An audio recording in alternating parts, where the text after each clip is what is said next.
Halo pemirsa, kita jumpa lagi di episode 16. Pada episode ini, kita akan membahas bagaimana sistem perbankan dan keuangan menggandakan uang Anda, mengedarkan uang yang digandakan itu pada rakyat, dan menarik kembali hasil penggandaan uang berikut bunga tanpa Anda sadari, serta apa relevansinya dengan bangkitnya kesadaran flat earth. Bagaimana jika saya beberkan sebuah rahasia yang tak diajarkan di sekolah, bahwa sistem perbankan dan keuangan yang berlaku di seluruh dunia saat ini, dan yang diajarkan di semua sekolah di seluruh dunia, sebenarnya dibuat untuk menggandakan uang Anda tanpa Anda sadari. Jika Anda ingin membeli sebuah rumah, misalnya seharga 1 miliar, dan Anda memiliki uang 1 miliar, berapa rumah yang bisa Anda beli? Tentu cuma satu rumah, bukan? Jadi, dengan contoh uang 1 miliar yang Anda miliki tadi, bank bisa menggunakan uang Anda bukan cuma untuk beli satu rumah seharga 1 miliar, melainkan beli 10 rumah seharga masing-masing 1 miliar. Plus, bank dapat uang lagi 10 miliar dari rakyat, padahal asalnya cuma duit 1 miliar milik Anda tadi. Inilah sistem yang diterapkan oleh para elit keuangan dunia yang membuat mereka terus bertambah kaya dan rakyat yang miskin bertambah sengsara. Mereka pun mengajarkan sistem perbankan dan keuangan ini di semua sekolah di seluruh dunia, seolah-olah itu adalah sistem yang paling benar. Kalau Anda tak ikut sistem yang diajarkan, Anda tak bakal lulus sekolah.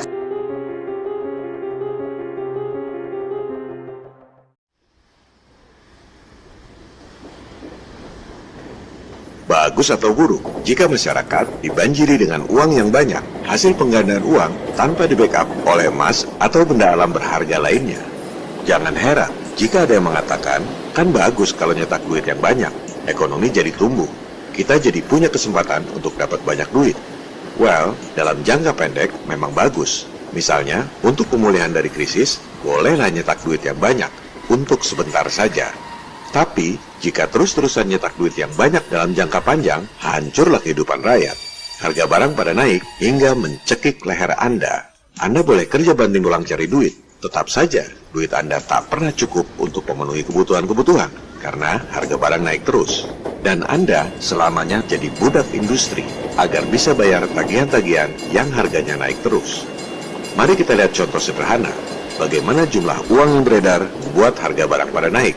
Prinsip dasarnya sangat sederhana, supply and demand, hukum penawaran dan permintaan. Anggaplah di sebuah negara hanya ada duit Rp50.000 yang digunakan untuk membeli 5 piring nasi. Money supply Rp50.000. Money demand asumsikan hanya untuk beli 5 piring nasi itu. Maka satu piring nasi harganya Rp10.000. Tercapailah equilibrium antara supply and demand. Kemudian kita tambahkan money supply 10 kali lipat jadi Rp500.000. Demandnya tetap 5 piring nasi to make it simple. Otomatis harga sepiring nasi naik dari Rp10.000 menjadi Rp100.000. Jika Anda bekerja dan gaji Anda naik 10% tiap tahun, nggak akan cukup untuk beli nasi. Ini adalah prinsip dasarnya. Dalam prakteknya tentu lebih kompleks, karena barang yang dijual tidak satu macam, dan yang menjual beda-beda orangnya. Sehingga kenaikan jumlah uang yang beredar tidak persis sama dengan tingkat kenaikan harga barang. Tapi prinsip dasarnya tetap sama, hanya variabelnya yang lebih kompleks. Yang jadi masalah besar adalah kenaikan harga barang jauh lebih cepat dari kenaikan pendapatan Anda. Hingga seberapa susahnya pun Anda kerja banting tulang cari duit, tetap saja tak bisa mengejar tingkat kenaikan harga barang. Sekarang kita ambil contoh nyata, harga beras. Tahun 1980, beras harganya Rp250 per kilogram. Tahun 2018, beras harganya Rp11.899 per kilogram, naik 47,6 kali lipat. Dengan kata lain, dengan uang Rp5.000 di tahun 1980, bisa beli beras 20 kg. Tahun 2018, dengan uang yang sama, yaitu Rp5.000, buat beli beras setengah kilo saja tidak cukup. Artinya apa? Makin lama, uang makin tak ada harganya. Hidup kita makin sulit karena harga barang sudah sedemikian tingginya akibat nyetak duit lewat sistem penggandaan uang di perbankan.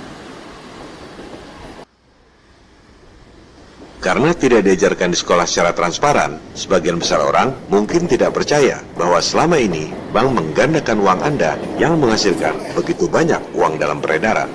Parahnya, banyaknya uang dalam peredaran itu bukan milik Anda, tapi milik 1% penduduk dunia, seperti yang dikatakan oleh Menteri Keuangan Indonesia, wanita pertama di dunia yang menjabat sebagai Managing Director World Bank, dan juga mantan Executive Director IMF. Kalau di dunia lebih timpang lagi, 1% orang kaya di dunia menguasai 90% aset dunia.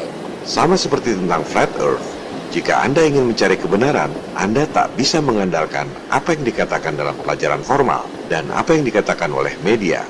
Karena baik pelajaran sekolah maupun media massa adalah bagian dari sistem yang diciptakan oleh elit global. Silakan Anda lakukan riset sendiri.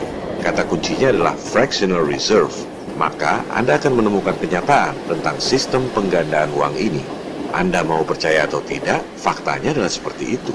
Anda mau percaya atau tidak, sistem terus berjalan, merampok masa depan anak cucu Anda tanpa Anda sadari.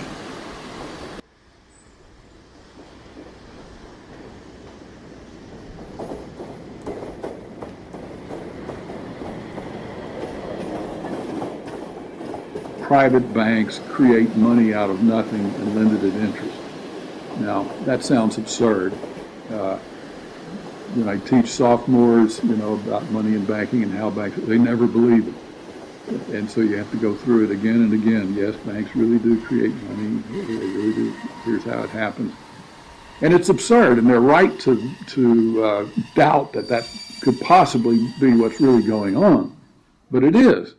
Now, most people assume that when banks make loans, they're lending out someone else's savings. But they're not. Instead, when somebody takes out a loan, banks create new money electronically by typing numbers into their account. 97% of all the money in our economy is created in this way, as people take out loans from banks.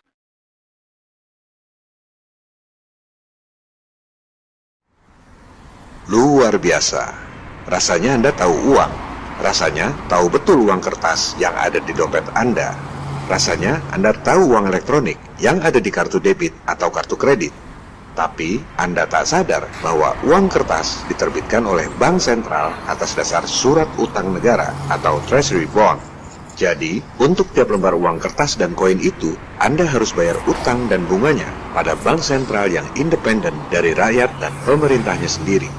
Dan Anda tidak tahu bahwa uang digital yang ada dalam kartu debit atau kartu kredit Anda diedarkan tiap kali bank komersial kasih kredit pada nasabah. Anda harus bayar utang bank, utang kartu kredit, utang kredit tanpa agunan yang bunganya begitu tinggi. Kalau Anda tidak bayar, Anda diuber-uber debt collector. Sementara, bank kasih kredit pada Anda hanya dengan memasukkan dikit-dikit komputer tanpa modal.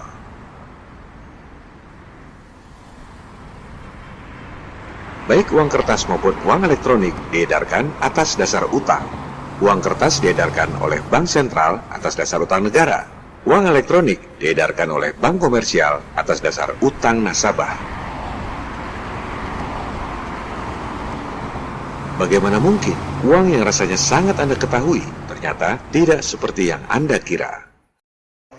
Semua data ada di depan mata Anda, tapi Anda tidak menyadarinya dan tak banyak yang sadar apa arti dan konsekuensinya.